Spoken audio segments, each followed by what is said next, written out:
سواروں نے تیروں کی بارش کر دی، لیکن بابر کے جری سپاہی تیروں کے واروں کی پرواہ کیے بغیر آگے بڑھتے چلے گئے۔ رانا سانگا نے دیکھا کہ بچنے کی کوئی امید نہیں تو وہ کسی نہ کسی طرح اکیلا گھوڑے پر سوار ہوتا ہوا میدان سے فرار ہو گیا۔ بہت جلد ہی مسلمانوں کی فوج نے فتح کے نعرے بلند کرنے شروع کر دیے۔ اس جنگ کے بعد بابر نے راجپوتوں کو مزید سزا دینے کا فیصلہ کیا۔ وہ آگے بڑھے اور انہوں نے چندیری کے قلعہ کا محاصرہ کر لیا۔ چند دن کے محاصرے کے بعد قلعے پر قبضہ ہو گیا، لیکن راجپوتوں نے بھرپور حملہ کرنے کی کوشش کی اور کئی ہزار راجپوت مارے گئے۔ چندیری کی فتح کے بعد اس علاقے میں راجاؤں نے بابر کی اطاعت اختیار کر لی۔ اس کے بعد بابر کو قدرے سکون کے لمحات میسر آئے۔ انہوں نے آگرہ میں عمارتیں تعمیر کرائیں اور باغات لگوائے۔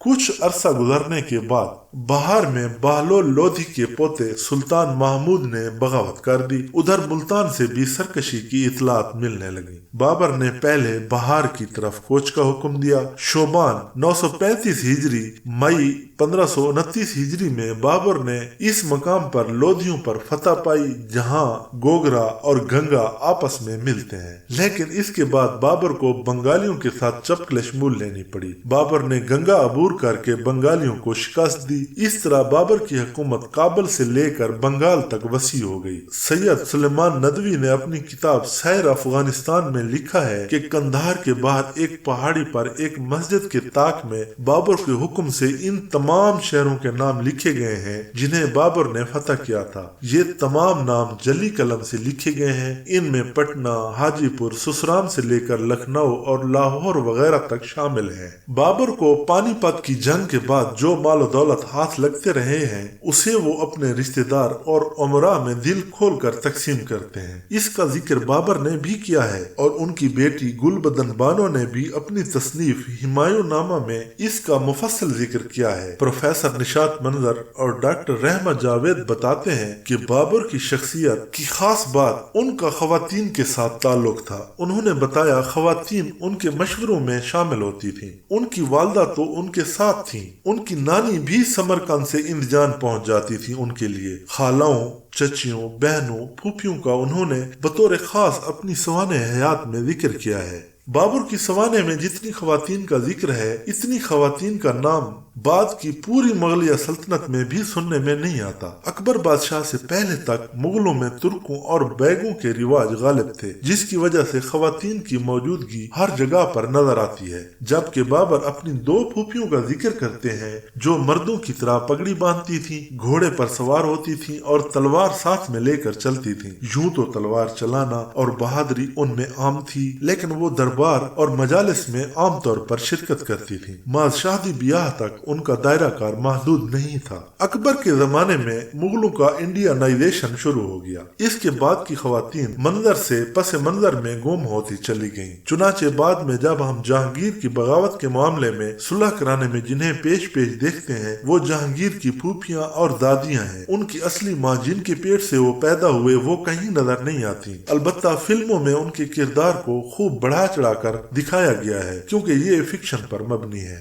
بابر پر ہندوستان میں حملہ آور ہونے اور مناظر توڑنے، ہندوؤں کو بزور شمشیر مسلمان بنانے کے الزامات لگائے جاتے ہیں، جبکہ ان کے پوتے جلال الدین محمد اکبر کو صلح کل کہا جاتا ہے۔ مذہبی رواداری انہی کا حصہ تصور کی جاتی ہے، لیکن دہلی یونیورسٹی کے شعبہ تاریخ میں اسسٹنٹ پروفیسر سیف الدین صاحب کا کہنا ہے کہ مورخ اور سیاسی ماہرین نے اکثر بادشاہ اکبر اور اشوک کو ایک مضبوط حکمران کی نظر سے دیکھا اور اس کی اہمیت کو اجاگر کیا۔ یہ دونوں شخصیات ہندوستان کی طویل تاریخ میں سلطنت سازی کے نباز مانے جاتے ہیں، جبکہ بادشاہ بابر ایودھیا میں مندر توڑ کر مسجد کی تعمیر کرنے کے لیے بدنام ہے۔ وہ مزید کہتے ہیں کہ بابر کا وصیت نامہ جو اس نے اپنے بیٹے اور جانشین ہمایوں کے لیے تخلیق کیا وہ اس سیاسی نظریے کی عمدہ مثال ہے جس کا ارتقاء خراسان میں ہوا تھا۔ بابر نے کئی ایسے موضوعات کی طرف اشارہ کیا ہے جسے آج کی سیاسی جماعتیں بالکل نظر انداز کر دیتی ہیں یا اسے خاطر میں لانے میں کوتاہی برتی جاتی ہے۔ بابر کو ہندوستان میں بہت عرصے رہنے کا موقع نہیں ملا، لیکن اپنی فطری ذہانت سے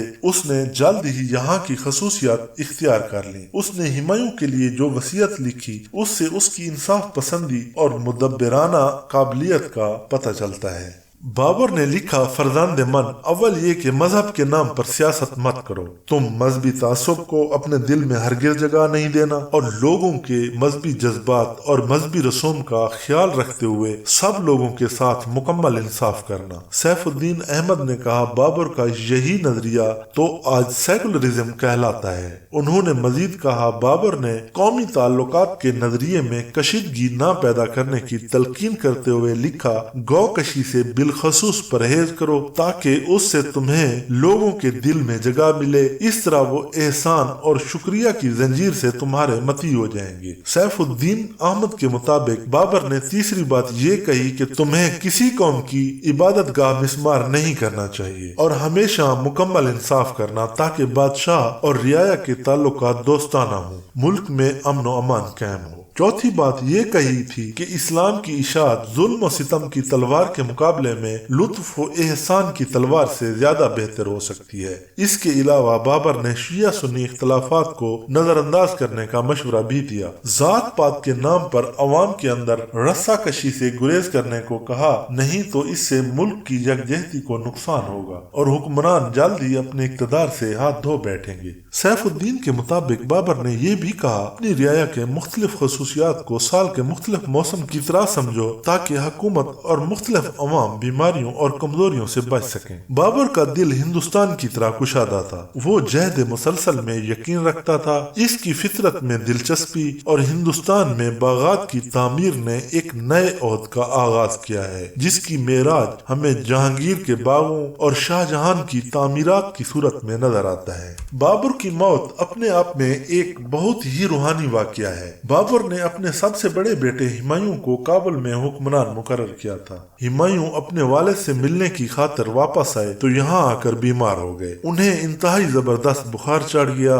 معالجوں نے ہر طرح کا علاج آزما لیا لیکن افاقہ نہ ہوا، حتیٰ کہ معالجوں نے بالکل نا امیدی ظاہر کر دی۔ بابر کو ہمایوں بے حد عزیز تھے، ان سے کسی نے کہا ہمایوں کی جان بچانے کے لیے صدقہ دے دیا جائے اور تجویز دی کہ اس قیمتی الماس کو صدقہ کر دیا جائے جو علاؤالدین خلجی کے خزانے میں سے حاصل ہوا تھا، لیکن بابر نے کہا پتھر کا یہ ٹکڑا میرے بیٹے کی جان سے زیادہ قیمتی نہیں ہے، ہمایوں کے بعد مجھے میری اپنی جان عزیز ہے۔ چنانچہ بابر تنہائی میں چلے گئے جہاں انہوں نے گڑ گڑا کر رو کر اپنے بیٹے کی صحت کی دعا کی، اللہ تعالیٰ سے دعائیں مانگی۔ گل بدن بانو نے اس واقعے کو تفصیل کے ساتھ بیان کیا ہے کہ کس طرح ہمایوں کی حالت خراب ہوتی جا رہی تھی تو بابر ان کی چاروائی کے گرد چکر کاٹ رہے تھے اور آخرکار ایک نظر مانی وہ لکھتی ہیں، ہمارے یہاں ایسا ہوتا تھا لیکن بابا جانم نے تو اپنی جان کے بدلے ہمایوں کی جان مانگ لی، چنانچہ یہ ہوا کہ ہمایوں اچھے ہوتے چلے گئے اور بابر علیل۔ اسی حالت میں 26 دسمبر 1530 کو ایک عظیم فاتح نے دنیا کو الوداع کہا اور اپنے پیچھے بے شمار سوالات چھوڑ گیا۔ قارئین محترم، اگر آپ کو ہماری یہ ویڈیو اچھی لگی ہے اور ہماری مزید تاریخی داستانیں دیکھنا چاہتے ہیں تو ہمارے چینل کو سبسکرائب کریں اور ساتھ بنے بیل کے نشان پر کلک کریں تاکہ ہماری تمام آنے والی ویڈیوز کی نوٹیفیکیشن آپ تک پہنچ سکے۔